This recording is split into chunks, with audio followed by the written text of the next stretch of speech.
All right, everyone.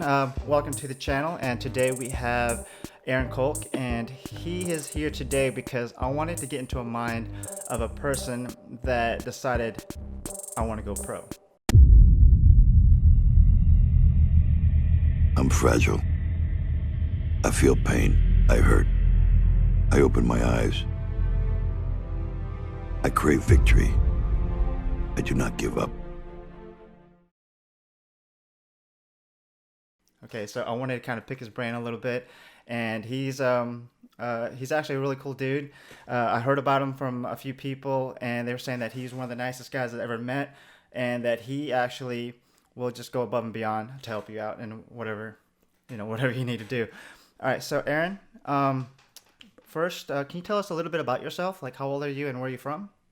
Yeah, so I'm from Wilmington, North Carolina, 32 years old. I'm married with 4 children. I have 13, 10, 4, and 1.5 year old. Okay. Okay. And yeah, I'm a full-time running and triathlon coach as well. That is awesome. That was awesome. Yeah, actually, you know what? You might not have noticed this, but I actually was in the same race you were at last year in Wilmington. That was my first 70.3 race, and it was exciting. It was exhilarating, and just watching like all you fast guys out there is just amazing. It, like, really inspires me, and that's another reason why I actually decided to get certified in training triathlons, because it's just the energy that it gives. It's just amazing. Um, Okay, so I was actually trying to do a few, research on you, on like your races, but wow, you've got a lot of races underneath your belt here. Let's start with the first one though. When was the first time you've done a triathlon race? So it was Ironman 70.3 Raleigh Okay, in 2017. That okay, race has actually been discontinued now. But yeah, so it was my wife had actually done Ironman North Carolina in the first year that it was an actual Ironman event before it was B2B set on by setup events or beach to battleship. wow, Um, but she decided that she wanted to do it to lose the baby weight okay, from our 4 year old. And so she kind of got into it, and somewhat of the same thing that you said. I went out to the race to support her and, help her out and whatnot. And it inspired me to, give it a little bit of a go after recovering from Achilles surgery. I ended up jumping into the triathlon okay. um, In after my 2017. yeah, 2017, Okay, after my wife had done the 2016 Ironman North Carolina. okay. Um, I was biking and I was running. I did not enjoy swimming. Uh-huh. But then I decided like 2 weeks before it, let's give this triathlon thing a go, have some fun. Went out there, did it. I swam 44 minutes. Yeah, And, yeah. and so not exactly a stellar time. And then, got through the bike. I think I averaged a little over 21 miles an hour. 21.3. Yep. And I was in a borrowed race kit with someone else's last name Oh across gosh. my lower back. That was a size too big, and the zipper was broken, so it's like it was a little bit off. Mm-hmm. Um, had no idea what to do with nutrition. Took way too much Oh gosh. sugar in. Mm-hmm. Puked. I think it was 3 or 4 times on that bike ride. Went Oh out wow. substantially harder than I should have. I think I was on pace for a sub 230 um, at about 30, 35 miles, Mm-hmm. and then just bonked really hard. Right. Got off the bike, like I said, that 21.3 average. I don't remember what the time was, 237. Does that sound right? Yeah, and the transition seemed kind of longer compared to Yeah. what you do now. And what I did in that transition, there was one tree in the whole transition area. I got my running shoes. I walked over to that tree, drank 2 or 3 bottles of water Oh gosh. because I was extremely. I had only had one bottle of what was, I think, some Tailwind Okay. um, during that whole 2.5 hour bike ride. And so I chugged some water, put my shoes on, and was like, okay, let's do this thing. And with a running background, Okay. I was like, I can at least run 6 minute pace, no, like that's no big deal. I've ran 110 in an open half marathon. I'll be Oh fine. wow. So I went off and, shot out the gun. I think I was sub 6 for my first couple miles. And then slowly it went and, It's kind still of pretty darn crashed good. down. I was able to manage a little bit under 230, I believe. And it was, but the last, I think, mile 8 through mile 12 was walk jogging, every aid station, popping some Coke, just really taking my time. I think I peed myself a couple times I was gonna during ask that. about that. During that, and then the last mile, I kind of did a little bit of calculation, and I think I had to, what was it? I think I had to run under 7 minutes Hmm. in order to break 5 hours. Right. And so I ended up, I was 4:59. I don't remember the seconds, 50, but 52 seconds. yeah. So I barely got under it, and was giving it all I got, and, finished with the whole chilly bumps, dehydrated, can't move, body completely out of whack. Um, and then I was like, yeah, I kind of like this, let's do this Yeah. for the season. Started training. I didn't spend too much time in the pool Okay. leading through the rest of the season, but I live in Wilmington where we have beach waterway. And so I did probably 2 to 3 waterway swims Okay. a week Right. after that. Man, that's really impressive though. Under 5 hours on your first race. Now, Raleigh, that the course, is that rolling? I'm assuming that's a rolling Yeah, run. yeah. So, well, yeah. So the run that year was downtown. It was a out and back two Okay. loop. Well, not two loop. So out and back twice Okay. course. Um, you go through in. I want to say you went through NC State's campus, or you at least saw some of it. Okay. But it was just on that main road Okay. downtown. Awesome. But yeah, definitely a little bit of a rolling course. The bike had about 1,800 feet of gain as well. Nice. Nice. Nice. Nice. Okay, so what I wanted actually, not actually, but no, that's awesome. I mean, it's the fact that you went in there on your first race and you picked one of the not the easiest race, all right, and then the fact that you had like really no nutrition game plan going and you threw up and you were able to do all that under 5 hours. That's amazing. Like my race in Wilmington that I did last year was all flat and I just got under 5:30.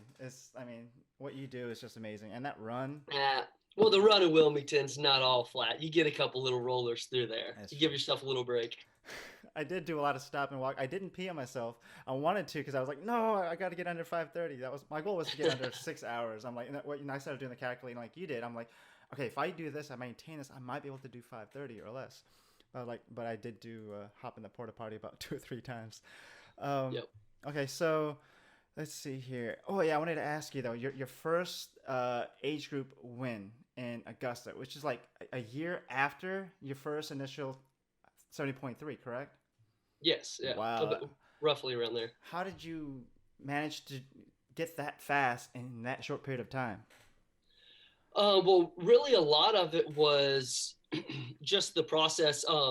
Like I went into before. Hmm. After, so in 2017, I did Raleigh as well as North Carolina, or Okay. B2B, whatever we want to call it. I'll probably go back and forth. But I ended up racing 419 in what's called a B2B at the end of that year. Right. I think I was fifth overall in my age group, 10th overall in the race. It was an amateur only That's right. race. Like 4 months later, you were able to knock off about 40 minutes. Yeah, a lot of that due to swimming in the waterway. Okay. So it was a current swim, wetsuit swim. It was super glassy that day.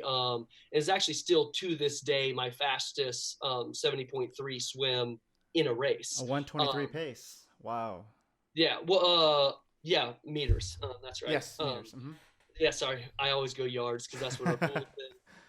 And I'm American. We Right. like to make things a little bit harder. Right. No.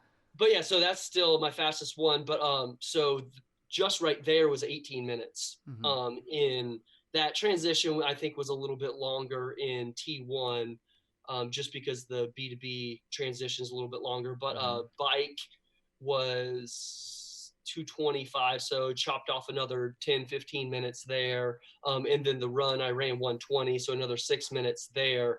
And that run was actually my only goal, was to have, or it was actually to beat Tom's run split. Okay. So I had the fastest run split of that day, and he had the second fastest run split.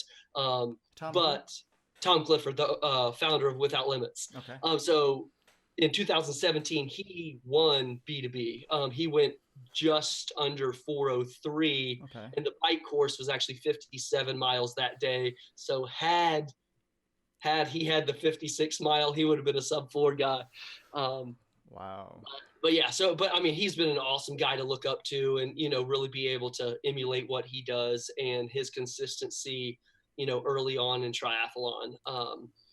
But either way, going back into that. So after that race, I kind of, starting to feel healthy again. Running was obviously going well. And then that's when I decided, okay, I don't really love swimming. Let's give the marathon a go. Cause I've always dreamt, since I was 14 years old, dreamt, oh, let's go out and race a marathon. That's what I'm going to do when I'm older. That's, what's going to happen. I ran a marathon in high school, but, it was kind of the same thing as my first 70.3. Mm-hmm. It was a no nutrition plan. I don't think I took a gel until, mile 22 in that race. Cause when I was 17 years old, I thought that taking nutrition or taking any type of fluids was a sign of weakness. Oh wow. Yeah, that's how 17-year-old brains work. But either way, so went out in I think 122, and then it might even been under 120, and then came back at over 130 the second one. I barely got under 3 hours that day. Wow.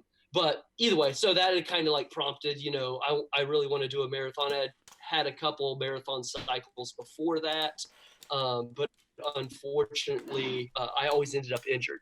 Oh gosh. And so, I wanted to train myself for the marathon going over.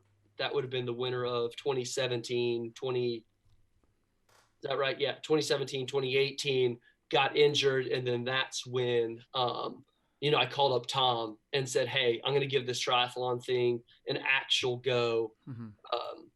The day before I did that 50K, was kind of my thing. I was like, okay, this is my last chance at freedom to do something crazy before I have a coach. And so jumped out, did that, but everything went well. Ended up doing Raleigh again. Mm-hmm. In June. What would that have been? I did the 50K April, so a month and a half later in June, got second in my age group. I was fourth amateur that day. Mm-hmm. And then just kind of everything kept going through. From the Ironman North Carolina, I got a roll down spot for Worlds in South Africa. Nice. And so I had taken that already. And my original plan was I'm going to do a marathon, and then I'm going to go into triathlon after, doing a winter worth of running. Mm-hmm. I did a winter worth of running, didn't get to do the marathon, jumped back into triathlon, ended up going to Worlds. But the day we left, my parents were watching the kids. My mom called us and told us that Eden, our 4-year-old, got sick. And then on the plane ride there, Amy started to have a little bit of symptoms. We were like, oh, maybe it's just altitude sickness, blah, blah, blah. But, she ended up having, a little stomach bug. And then we arrived on a Thursday. My race was on a Sunday. She went Thursday and then some of Friday sick. And then I started to feel bad on Friday, and then sick on Saturday. I think I eaten a total of 1,300 calories over the course of 48 hours, but it was only about a 24 to 48 hour bug. Woke up Sunday morning. I was like, let's give this a go. We flew all the way out to South Africa. I still had hopes that I could do well. The swim went pretty good. it was a 32, 33-minute swim. Hmm. Um, and so I was like, oh, maybe I have it, maybe I can still race really well. But unfortunately that swim pretty much took everything out of me. So I went pretty hard for the first 20, 30 miles, Okay. and tried to hold the power that I wanted to hold versus going on how I felt, Right. which is what I should have done to be able to kind of have a decent race versus going for a PR. But that's in retrospect. But after, it was kind of so you went out one way and then you did like a little out and back on a really kind of hill section, turn around, came back, and then like 4 or 5 guys just blew by me. And after that, I had thrown up, I think twice at that point. Like I couldn't even hold water down. Right. Luckily the temperatures weren't too hot. But I just kind of had a pity party for about 20 miles, finished in, I don't even think I was 20 miles an hour average that day, or it was right around there. And then put on my shoes, and was like, okay, I got to finish this. I came out, and, was still kind of having my little bit of a pity party. And then a mile or two later, a guy that I had met on our connecting flight into Port Elizabeth came by me and, ran by me, put about 20 seconds on me in half a mile. And I was like, hey, he's on his second lap. I'm on my first lap. Let's go catch him up and at least try to help him do well in his race. Okay. So that kind of changed my mindset from this is about me. Oh, woe is me. I feel bad. Why did I come out here? Just all those negative thoughts, Hmm. that come into your brain. And, when you start thinking about that stuff and really fostering on all that, um, you know, it just shuts your body down. Right.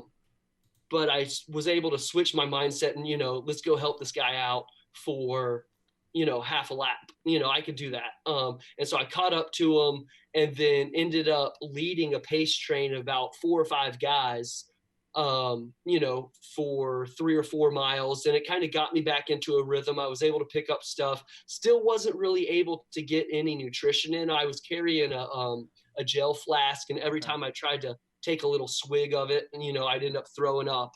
They had the little water pouches.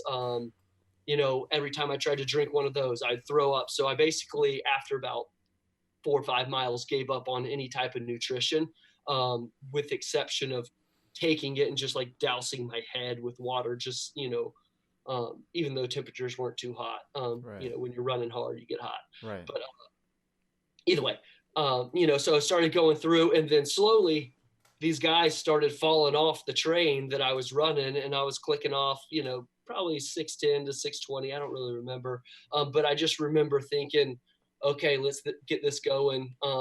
Let's run well. And as that went through, I ended up not necessarily the best run I've had, but it was still at least, I want to say I went 10, no, not 10, 126 that day, Okay.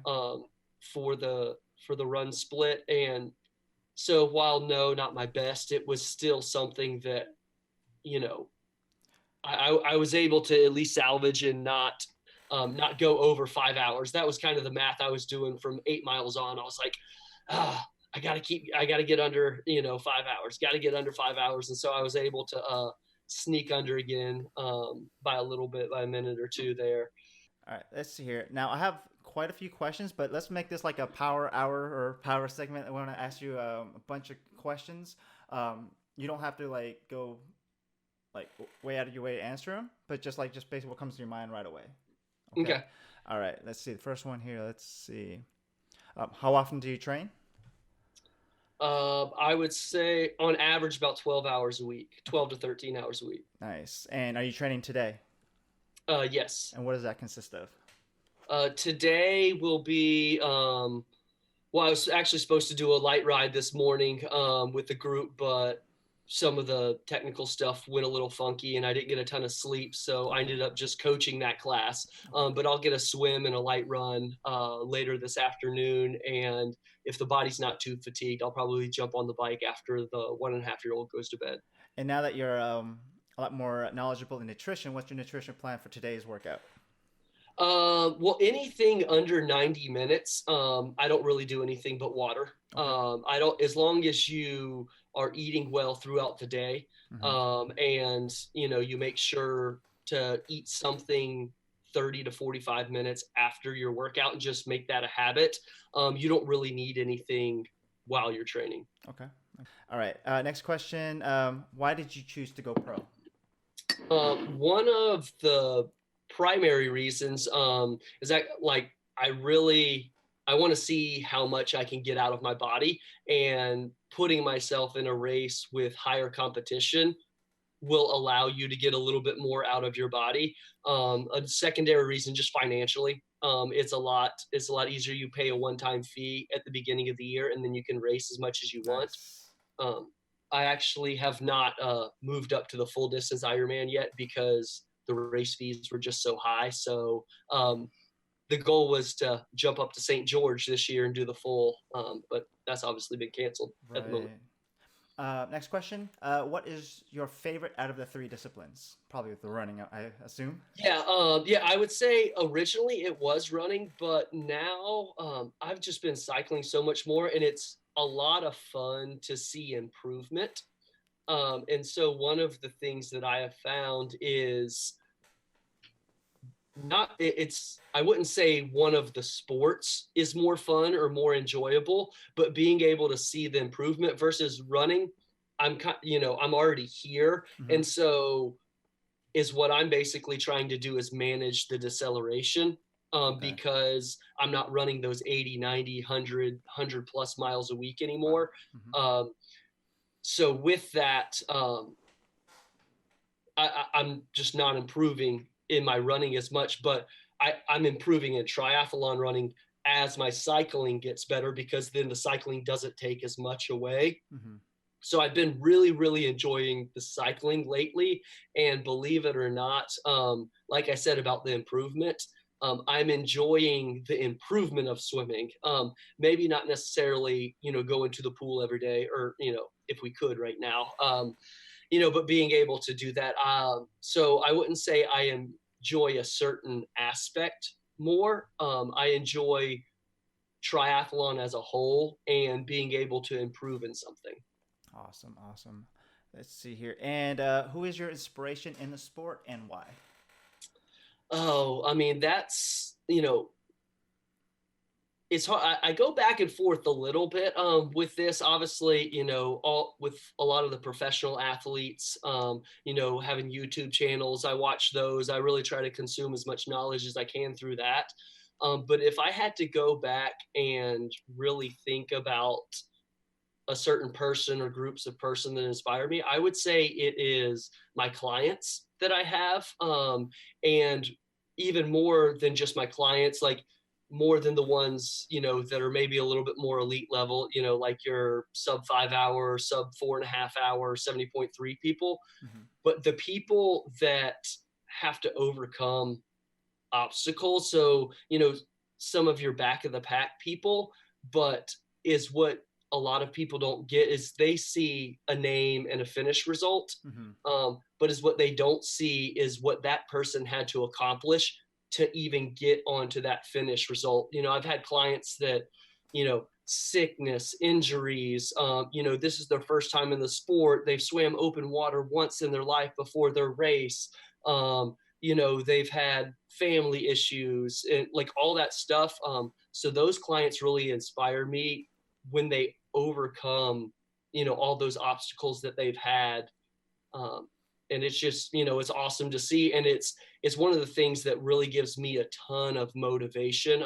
I've had certain bibs, like I'll actually write people's names or like without limits on the back or something like that, to when I'm running and I'm having those mopey moments. Cause you're bound to have them in a long endurance event. It's just going to come. It's inevitable, but it's how long do you focus on that? And if I think about, their names or, without limits or whatever that is on my bib, and I think about what they've done, what they've overcome, it makes, it really allows me to say, this is so much more than my race. Get over yourself and do what you can do, because all these other people have done what they can do as well. That's one of the reasons why I like you, Aaron, and that's one of the reasons why I wanted to interview you today. Like I said, I coach as well, and one of my athletes came up to me like, "Oh, do you know this Aaron Kolk guy?" I'm like, I think I've seen him in the race, something like that, right? And then, well, he's a coach with what's it? Without Yeah, Limits. Without Limits. I was gonna say Wilmington. Sorry, Without Limits in Wilmington, and I said, well, okay. And that's when I started looking at your numbers. I'm like, wow, this guy's impressive. What he's able to accomplish in such a short period of time. And then also the reason why she brought you up is because one of your clients came up to her and asked her, like, I guess they became friends or something like that. I'm not really sure, but he said, oh yeah, my coach is so and so, and then she said, my coach is Ramir, and then she's like, oh, and then. And that's what she, that's when my athlete came up to me, and then I started doing research, and that's when I reached out to you, and then I said, hey, can you ask your friend, one of the clients, I don't have her name in front of me right now, but I'll put that in the description, so you can go and give her a big hug or something, but she was saying things like that you were always there, you're always so positive, and you're always so inspiring, and I'm like, all right, I gotta talk to Aaron. Cool. I appreciate that. Not a problem. Okay, let's see here. Okay, we're almost done. Now, okay. Actually, three more questions, okay? Just a quick three questions. Now, okay, give me a time when things didn't go the way that was planned during a race, like either a funny moment or just something that just went haywire that you remember. I mean, there's no race ever goes perfect. There's always something that goes unplanned, and that's where you gotta be adaptable and whatnot. Mm-hmm. But I would say in the most recent memory was actually Ironman North Carolina last year. I was on an antibiotic, and it made me have to use the bathroom quite a bit. Oh gosh. Yeah, and so on that bike, I stopped in the porta john. And had to relieve myself of both sides. And then when I got into T2, I also had to relieve myself. And at about mile 10 of that run, I also had to go again. And so was not ideal by any means, but it was one of those things to where, because I went into the race, being the hometown race, Right. coming off a win in Augusta, what was that, 3 or 4 weeks before that, hoping that I could win this race as well. And I was in 7th, 8th place at some point like that, I think I was 10th place getting off the bike. I ended up finishing 7th overall, but there was a lot of back and forth, can I do this, passing this guy and then getting passed back, and then, all that. So, I mean, I was just, one of the things, just kind of trying to stay mentally positive and, making sure that I was doing what I can do. So when you had to relieve yourself on that run, did you do any like trickery, like you pour water on your head, pretend it was just water dripping down your leg? No, I just let it go. Yeah. That is what happened was I stopped at an aid station to get a little bit of Coke. Because one of the things to think about is when mentally you get really down and the motivation is low, a lot of times that's due to a lack of calories.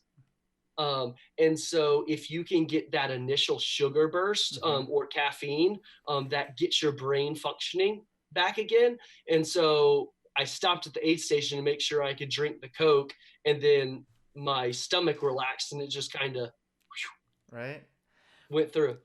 All right, let's see here. Now, okay. Now I know there are days where you just don't feel like getting out of bed or going to work out. Well, I'm not sure if that happens to you because you seem to be full of energy all the time. But for me, there are days where I don't want. I make myself do it. But for you, what do you do like mentally to like push yourself, keep yourself going? It goes back to so I'm also a high school cross country and track coach, and we go to a camp in the mountains of North Carolina every summer. And I believe it was 2 summers ago. Tom, the founder of Without Limits again, he said something in one of his speeches, and it was very simple: do what you say you're going to do. That can be in every aspect of life. And if I say I'm going to work out, or I say I'm going to train, or I say I'm going to, do my clients' training peaks, I say I'm going to do the dishes, I say, anything, you do what you say you're going to do. And so I also have a coach, and I have accountability with him. And if I say I'm going to do it, you do it. You don't let feelings dictate your choices. You do what you're supposed to do. Gotcha. And I won't say I'm 100% on all of that. Everyone like to say it, and that's the simple answer. But, talking with other people and whatnot, it's just,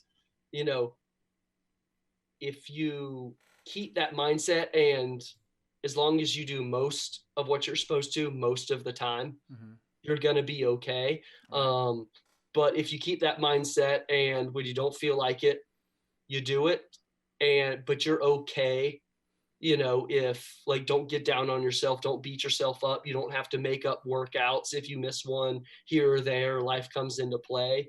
It's really one of those things that, you do what you can do when you can do it, and, let everything else go. Gotcha. Awesome. And last question, when is your first official pro race? Well, it's supposed to be St. George. And I had actually played around with the idea of going to 70.3 Texas, which was supposed to be tomorrow, I believe, tomorrow or Sunday. But obviously those two races were either canceled or postponed. So I don't know. So I'm just training. The way my coach and I have kind of set up my year is each, kind of race that I do is kind of a stepping stone or building block. Now I just don't get the confidence checkpoint of doing the race. I'm still setting up to where I can be my best in September or October. Whatever race it plans out being, maybe even November, who knows. But so I'm just really trying to build fitness, and get better at what I can do. Cause I still do, I train probably half to a third of what most of your high-end professional triathletes are doing. Now, are you allowed to compete in non-professional events like the Wilmington? You can if you get an exception. Okay. So it would be one of those things I would have to, write to the Ironman board. They would have to approve it. And then I would be in the results, but I would not necessarily have, say I won it outright. The person who crossed the line second would actually get the win. Okay. For the whole world slot and things like that. Yeah, exactly. Okay. Exactly. So I wouldn't count towards any age group or anything like that. Are you planning on doing Wilmington since this is kind of close to your heart, I suppose? No, I've already done it twice. Okay. And so I'll probably volunteer with it. I may be the, lead bike for the top runner, or, do something like that. I'll be involved in the race, but I won't participate. Maybe I'll hire you to be my pacer so you can push me in, so I can get the top three of my age division. You might get DQ'd for that. Oh gosh. Oh, that's true. Oh, yeah, that's right. The bike pacing. That's right. Now, before I let you go, okay, do you have any inspiring words that you like to leave your fellow triathletes? Oh, let's see. You can put me on the spot there. Right. Let's see. I'd probably say, it's really, when you think about what you're doing, if you don't get so consumed on every detail, yes, is important, but don't get consumed with the little stuff. Don't get consumed, oh, I need the new power meter. Oh, I need the new aero helmet or wheel set. Yes, all of those things are important, but like I said before, do what you can do when you can do it. And as long as you're doing most of what's required most of the time, you'll be okay. So don't beat yourself down if you don't follow it to the T, right? Exactly. Okay, awesome words. That's something I actually needed to hear because I get pretty hard on myself too sometimes. But yeah, that's definitely some great words. Let's see here. Now, I would love to have you back, okay, for another interview if you can after your first professional race. Would you do that? Yeah, definitely. Let's do it. Awesome. And thank you so much for being on the show. Hope you and your family stay safe through this season here that you're going to be coming up upon, and also what's going out there with situations. I don't want to bring it there, but I hope you stay safe with the whole coronavirus and everything like that. I know it's probably hard with your type of work. You have to be around people, group rides, and things like that. So I want you to be safe and your family to be safe as well. Okay, Aaron? Yep. All right, thank you so much. I hope you stay strong and stay safe. All right, sounds good. You have a good one. You too.